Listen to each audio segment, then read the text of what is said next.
Hello everyone, welcome to EPK Capital. Here we simplify wealth management and investments so you can build wealth for generations.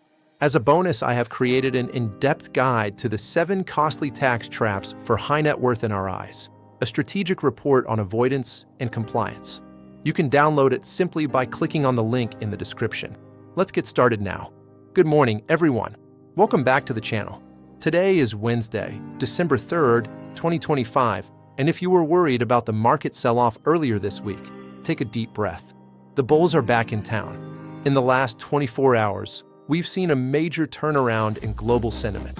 We have breaking news on President Trump's pick for the next Fed chair, a massive 6% rebound in Bitcoin, and a critical update from South Korea on the anniversary of last year's political crisis.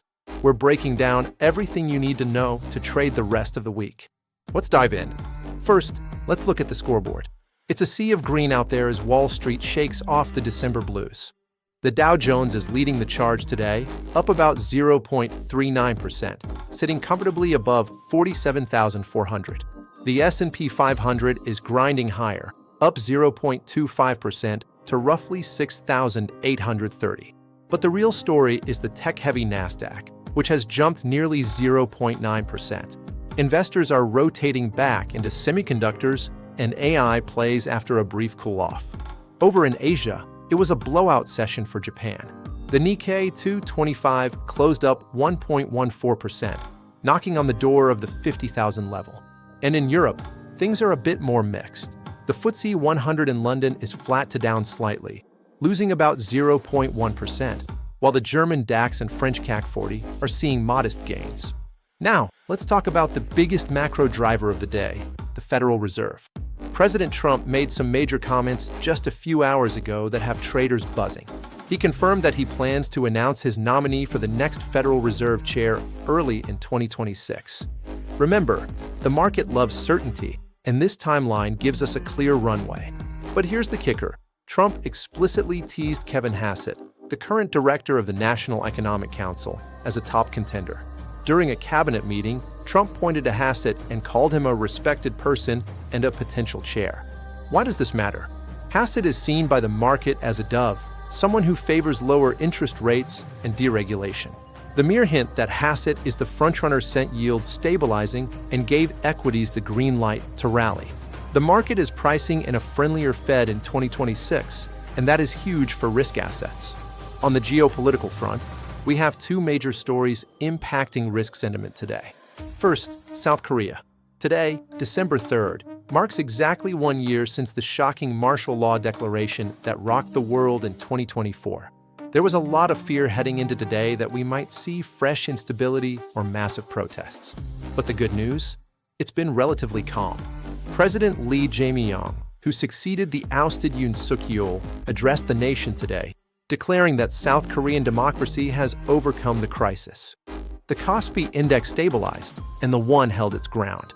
For global investors, no news is good news here. The stability in Seoul is a green light for Asian tech supply chains. Second, we have a fascinating update from Moscow. The Kremlin confirmed today that President Putin held constructive talks with U.S. envoys, including Jared Kushner.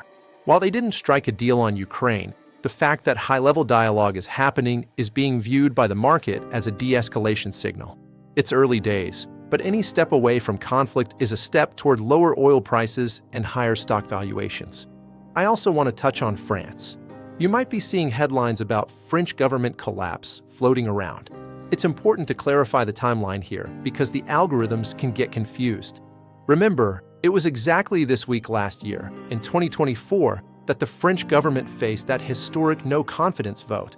While French politics remained fragile following Prime Minister Bayer's resignation back in September of this year, we didn't see a fresh collapse today. The anniversary of last year's chaos is serving as a reminder of how far Europe has come in stabilizing its political situation, even if it's still shaky. For now, the euro is holding steady, and European banks are actually outperforming today. Finally, we have to talk about crypto. If you blinked, you missed the dip. Bitcoin has staged a massive recovery in the last 24 hours, surging over 6% to reclaim the $93,000 level. This is a classic V-shaped recovery. The catalyst?